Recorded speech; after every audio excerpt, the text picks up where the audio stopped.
You get 2,000 and you get 2,000 and you get 2,000. This is the only way, not inventory. This is the only way we're getting out of this mess.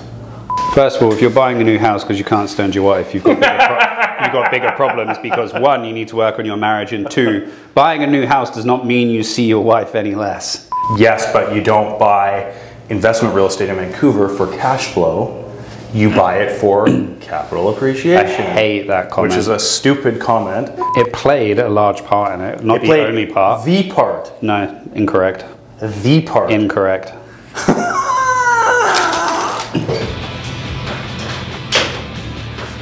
Are you ready? Me and Al have been sitting here wasting time. Look at that. Magical. Sweet, look at that spear rod. Yeah. Are you goddamn ready? Yeah, I'm ready. You're too busy here looking at whale rods. 3 narwhal populations in Greenland are currently at risk of going extinct between 2025 and 2028. So I have a very small window. Brutal. Yeah. I blame the Russians. Okay. When in Rome. Yeah. Are we done? We good? You're on a tangent, so I'm just going to let you roll. Go. Roll us into it. Welcome everybody back again to the Sharp Stories. It is March 23rd, Jay. And dare I say it? It is. Those are my notes, don't say There's some chicken scratch here, which looks like hieroglyphics, so I know it's yours. I was educated You've at the done finest some West Side schools, I'll have you know. That right there is what the finest calligraphy of West Side schools. No, because nobody can read it to even understand. Wow. It might as well be algebra. Anyway. Algebra. That's one thing I don't know, algebra. Some n equals bc squared and bed mass and stuff like that comes really important during this tax season.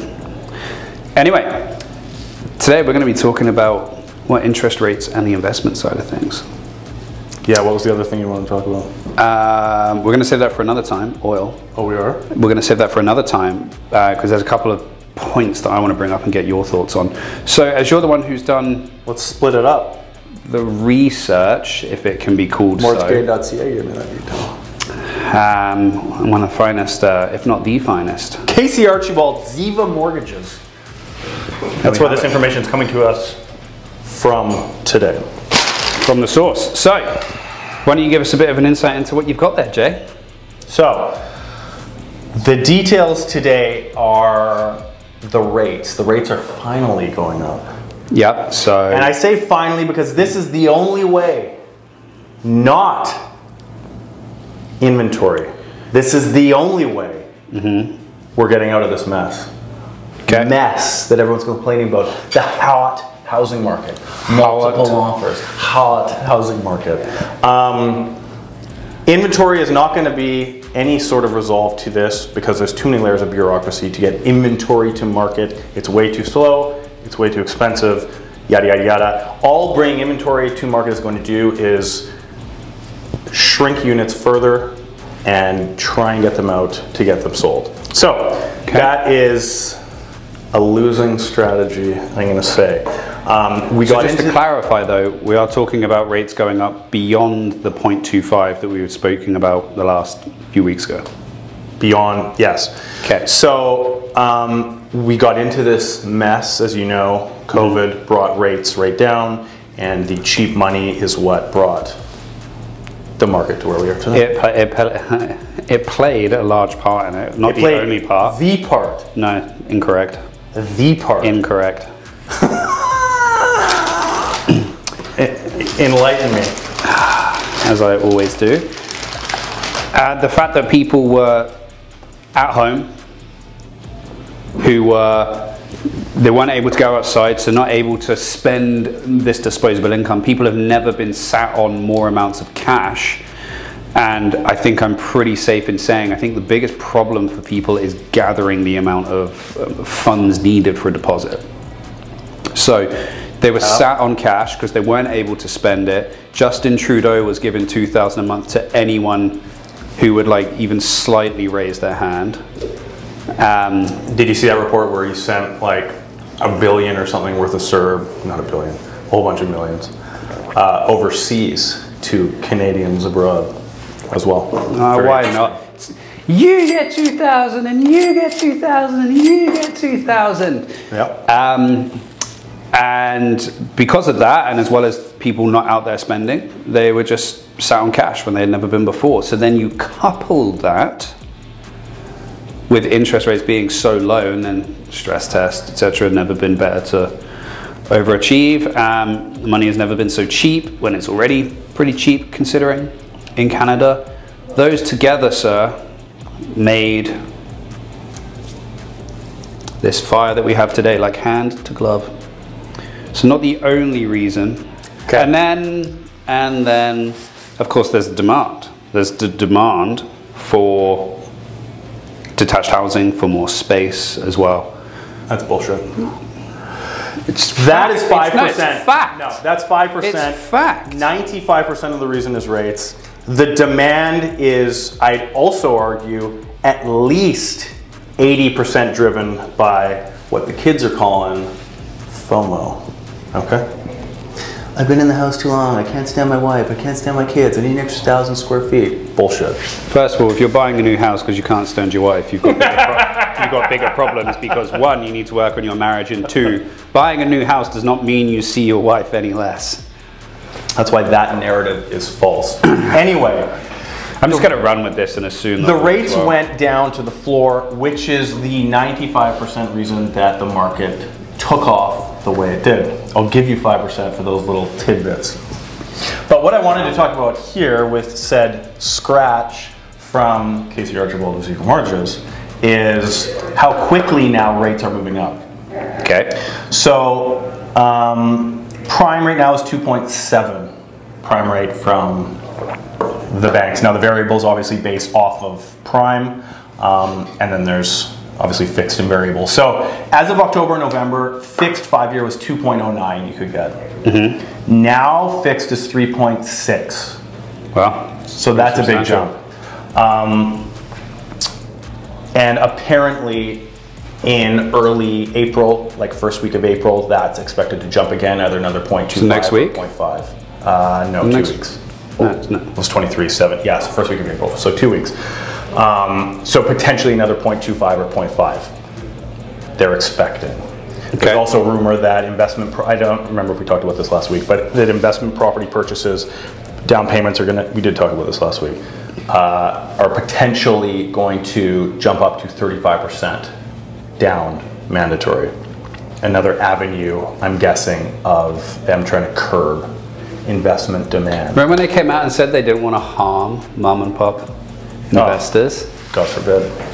Yeah, so just a bunch of sheer lie. Bullshit from there. So October, November, you were at 2.09. Today you're at 3.6 5-year fixed. Variable, January, you were looking at prime minus 1.2, which put you at about 1.57. And now you're at prime minus 0.5, which puts you at 2.65. 2.65. Over a percentage, yeah. Yeah, so rates have quickly, when was that 0.25% increase Bank of Canada? 2 weeks ago? It was 2-3 weeks ago. So it was early March. Yeah, it has quickly picked up, and in the mortgage broker circles that we are tapped into, these details again from mortgagegay.ca, Casey Archibald. Is that not tell him or everyone else the middle name Z. Plural middle names, that's a whole other story for another day. Is that domain name actually connected? That's what I want to know. I've never actually tried it. I'll try that after. That rates have clearly begun as just outlined and are expected to go higher. So if you're waiting on the fence, not that we're trying to push anyone to do anything, getting a pre-approval doesn't cost you anything and gives you 90 to 120 days to use said held rate.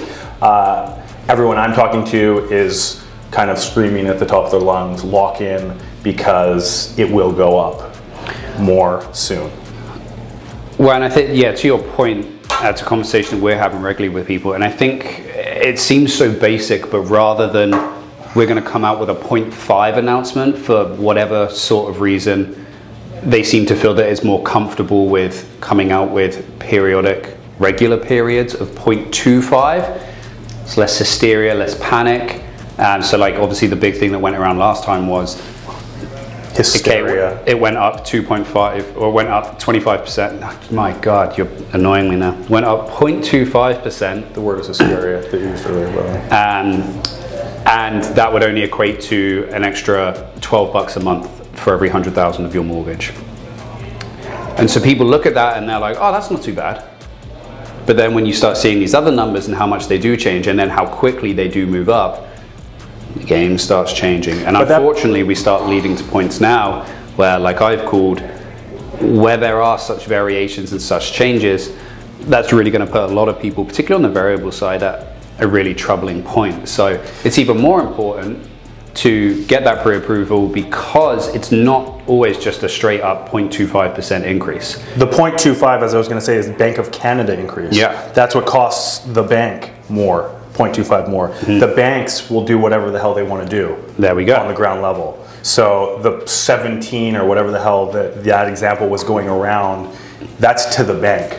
The bank is still charging us or you all boldly more than that, as we can see by this. And that's it. And it's these other increases that people, because there's no announcement for like when the banks increase, right? No, so not public really, except to your broker or whatever. So yeah, the Bank of Canada comes out and they say a 0.25%, and it's all the news and everyone talks about it, and stuff comes out about it. But then banks quietly, which is arguably why you should invest in crypto. And anyway, not going down that train. Do their own thing and silently just start pushing these, well not silently, but quietly start pushing these things and these rates up. So somebody, because realistically it's a very different position if somebody came into the start of the new year and they were like, okay, I'm going to think about buying shortly. It's January, it's just been in the new year. I'm going to wait until the fall, like a lot of people do. Yeah, that will cost you boldly now. Yeah. So that it's quite a huge change. And what does that do to investment homes as well in terms of ROI? Well, ROI on investment houses for the most part is, I'm trying not to swear as much, not at all good. We've talked about this before. You essentially need, who the hell? Okay, carry on. Who is this? Doesn't matter. Your mother? No, I wouldn't have. I just would have jumped to the phone then. I wouldn't have even fingered up. So who the hell was it? It was a client. Don't worry about it. Somebody vastly more important than you. You know who that is. Okay. We did that a while ago. Little example on a 630 square foot Chinatown condo. 600 and whatever the hell it was, I don't remember, 50,000 or 600,000 or whatever it was back then. You needed 50% down to break even at a rent of $2,200 a month. Now that rent is arguably the same, and that condo now is worth 75 to 100 grand more than when we did that example. So it's that much worse. Let's call that 55% down. So that's over 300,000. Well, now 350,000 cash after tax dollars as a down payment to simply not put any money in every month. So the cap rate is absolute bullshit now, in Vancouver at least, because people think, what is the bank going to charge me or make me put down? I can put down 5%, right? Or make me charge 10%, 20%. Even at this new rumored 35% down, you're still negative cash flow every month. So, as we've also seen, and we clearly know, as we've seen in the comments, yes, but you don't buy investment real estate in Vancouver for cash flow. You buy it for capital appreciation. I hate that comment. Which is a stupid comment, but it's what people have to do if they want to buy without absorbing an amount of after-tax cash to put in. So the cash flow is non-existent by many multiples now. And as these rates go up, depending how quickly the pricing comes down, it will obviously stay there. It'll probably soften a little bit because the pricing escalation is substantially more severe than the rate escalation and what it does to the monthlies, but it's just not a good time. I think it's going to get better, but right now, today, again, if you've convinced yourself that you need that capital appreciation, that's all that matters, awesome. But if you need a cash flowing investment, it's not real estate, unless you're putting a huge amount down. Well, and on the flip side to that, I actually think that the Airbnb side of the business is actually going to get very busy.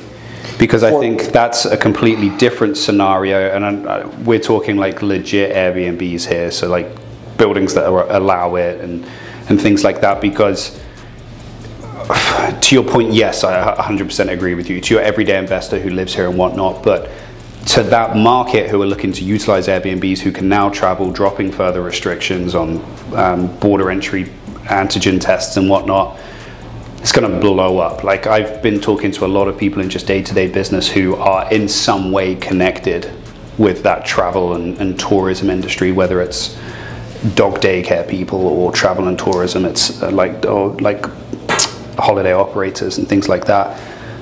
And they're manic. Like, people are crazed to get out and around and enjoy the world and whatnot. And so I think that side could be a really good opportunity. And I mean, in some of those crosstown properties, we were already seeing people turn over. I mean, some examples that we saw were like 60 to 80K a year in just like a 1-bedroom. And that was when you were purchasing these places at low to mid sixes. I mean, what that's done now in terms of price change, it's still going to be very beneficial, especially when you look at, okay, well, if I were to rent this out full time, what does that look like? So I think that side of the investment could be really good, but I would have to agree that I don't think investment properties are the way to go in Vancouver now. That's highest and best use for an investment property, as we know, and it's the most, we'll say, time or energy consuming. I think what most people want to do is put a tenant in.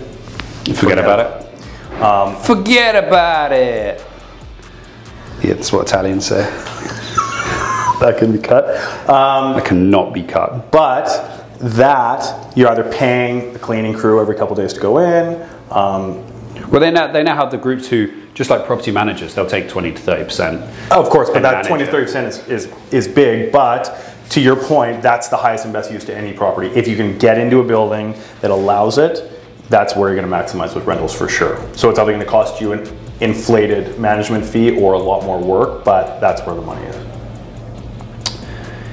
Yeah, so I mean, overall, I don't think, and we've been open with saying, I don't think property is the best investment right now. Certainly, I still think the stock market holds a lot of sway, and again, there's that argument of we're in it for the capital gains and things like that. But the way that pricing is escalated now, you need to be in it for a long time to see that capital gain. And I mean, we're talking like 10, possibly 15 years, more closer to 10, I would imagine. Again, we don't have that infamous crystal ball. Had to give it back. You had it. You had your hands on it. Did have it to Fino, but they would not be happy. We're looking at condos this morning with a client in that downtown 3 million range, and looking at history, and like early 4 millions, high threes, and those, a lot of them bought like 2017, 2018. They're all either broken even or underwater. Yeah. So that's 5 years, 4 to 5 years. So to your last point, even time in the market, like what's going to happen with, are rates going to continue up? What's that going to look like without said liquidity in the market? The market will slow, and what are the next 5 years, 10 years? So when rates are going down, it's one thing, but when they start to go up, if that's a long-term trajectory, then it's a whole different market. Which, with the way the market is, I think the rates do need to go up. It's the only fix. It is because it is the only the fix. only reason. It's the only fix now, and then they need to start looking at density measures. Well, not then. Now they need to start looking at density measures and zoning and whatnot. But overall, to fix the curve, because this isn't just a Vancouver problem. It's not even a Canadian problem. It's like a worldwide problem, it seems, at the moment. But well, in major cities for sure. But yeah, this is the way that they fix it. But speaking as we were earlier, center of the earth, Australia. Australia. Their market has also turned around. rates are tipping up, and I was talking to my buddy who's an agent in Sydney yesterday, and the slow has definitely set in. Yeah. So interesting.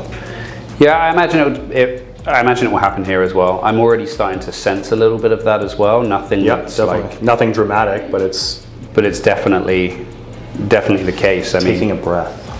Yeah, so we shall see what that turns out to be like. And so next week, you want to talk about oil? Possibly. Should I get excited about this? Oil in what capacity? Oil in stock? Yeah, of course, in terms of doing dividends? Not its consistency and barrels coming out of goddamn OPEC or what? How deep are we going to get? I want some research here. But you'll have to wait until next weekend or next week. I like it. We'll go from there. Okay, that's it for this week, guys. Thanks for tuning in. We'll be back next week. Oil stocks, right?